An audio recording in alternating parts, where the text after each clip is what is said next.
Hello everyone. It's been a while since I've done a tutorial, so I decided that today I was going to be nice to you all and do a shading tutorial for Sci and Photoshop. I'm going to use Sci for most of it, so that's a heads up. Anyways, let's begin. So I already have a sketch that I line arted. Let's hide all the stuff. I started with a sketch. Really liked it. Kind of, I don't know. I just kind of did it for this tutorial, really. I put some line art on it, and I actually already went ahead and added the flat colors. Now, you're not going to be seeing much of the flat colors because in shading, I personally like to hide them while I am doing my shading process. So, let's get started. By the way, I am going to skip ahead at some point to show you more advanced techniques, but for the time being, I'm just going to give you a start on what I do. So first of all, I like to select the whole area inside the line art. Ta-da! I'm going to hide my color layer, so now that all I have is just the line art. Now, there are many different ways to go about the process I'm about to do, but this is the one that just works personally for me.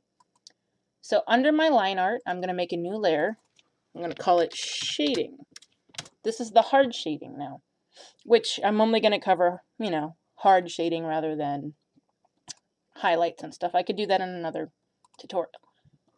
Now, when you're choosing a color for your shading, it's important to know that you never use just gray or black. It's not a really appealing look. So, what I personally do is I usually go with something that's complementary to the background. I decided I was going to do blue skies kind of a thing. Let's get rid of that black. So, using the clouds I did, I might use it tinted purple, but not too much purple because it'll be overbearing.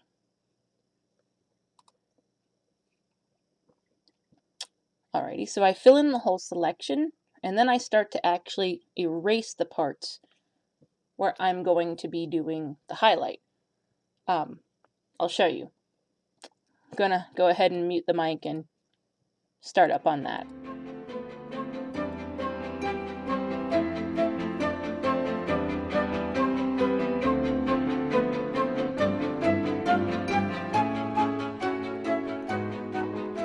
Alrighty, and see how I started off doing the erasing technique where I want the highlight to be as opposed to the shadow? Again, this is anybody's preference. You could do it inversely, like leave the whole thing blank and then fill in where you wanted the shadow instead. But yeah, I usually start by doing simple cell shading. So I just block out the areas I want to be shaded. And eventually, when you're done doing that, you'll set the layer to be multiply. So when you unhide your colors, ta-da! And like I said, not using black or gray makes a big difference because let's look how bland black looks. It just doesn't pop as much as, say, a shade of purple or red or whatever is complementary to your background.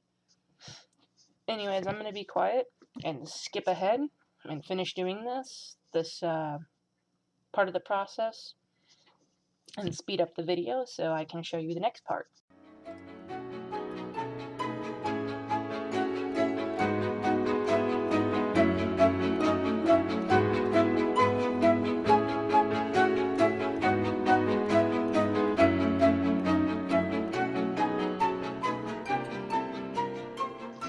Alright, so now we're back.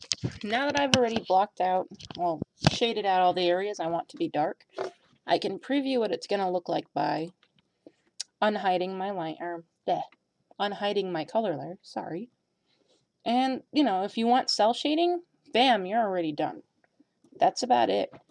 What's cool is if you do your shading on its own layer, you can always mess around with the tint later by locking it and doing the same technique I showed you with the line art. Preserve the opacity, and then just color over it, and you can change the tint completely of your shading, which is really cool. And, you know, messing around with different effects and seeing what you can get can change the tone of a whole scene. But anyways, we're going to stay with the purple now. I'm going to hide my colors again. Now, this is going to be 2 different ways I'm going to show you guys how to do this. So let's save this as tutorial on my desktop. Okay, the first way you can do it is once you're done blocking it out, an easy way is to take like a blend tool. I have a custom one, but any blend tool will do, and then just soft shade it, which is a really fun way to do it if that's your thing. If you like a more soft, painterly, I guess, look. I don't really know. I wouldn't call it painterly, but you get the gist of what I'm saying. Soften it up. And then, the other technique I personally use a lot, by the way, here's what that looks like. The technique that I personally use a lot is called gradient shading. And that needs to be done in Photoshop. So I'm going to open up in Photoshop. Remember, I use CS2. And while I'm looking for this file, I'm going to let you guys know that I'm more or less showing you how to shade. Not really telling you, I don't know, where to put the shading per se, because that's kind of up to you. That's one of those things you're just going to have to learn over time. Anyways, going back to the shading. So I'm in Photoshop, right? And what I'm going to do now is use my selection tool for the gradient shading method and select the area I want to work with. And don't be distressed if you're not good at selecting areas like this right away. It's just getting better at precise control with your tablet pen. Now see where the paint bucket is? We're going to go to the gradient tool by right-clicking where the paint bucket is. And also use the color dropper and select our shading layer, our color, rather.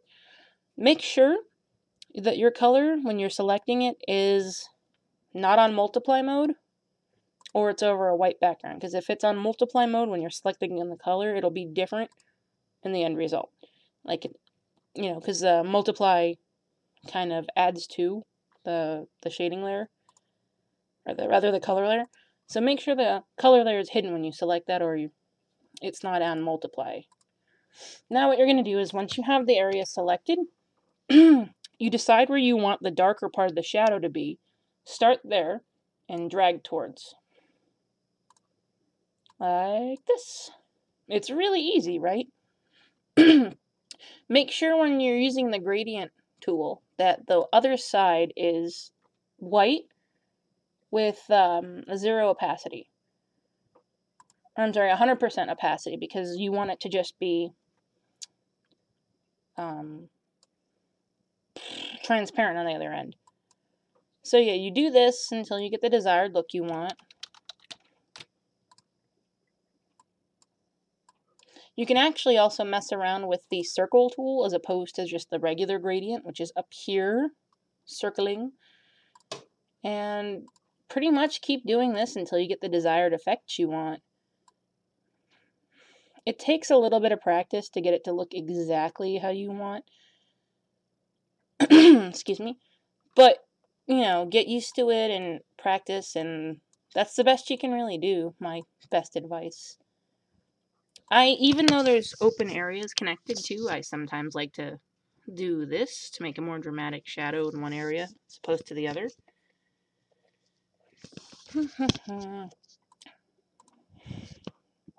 And, you know, here's what it looks like over the color layer after you do stuff like that.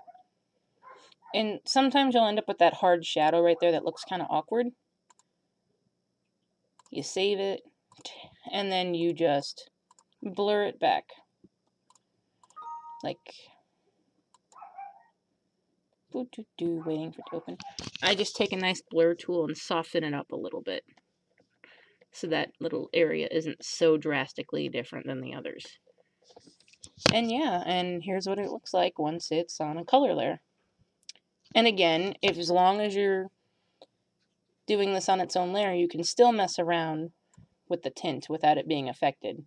even with the gradient there, which is pretty cool. Make it a nighttime picture, blah, blah, blah. Then there you go. Hopefully this helps some people, and keep an eye out for more tutorials in the future. Yay!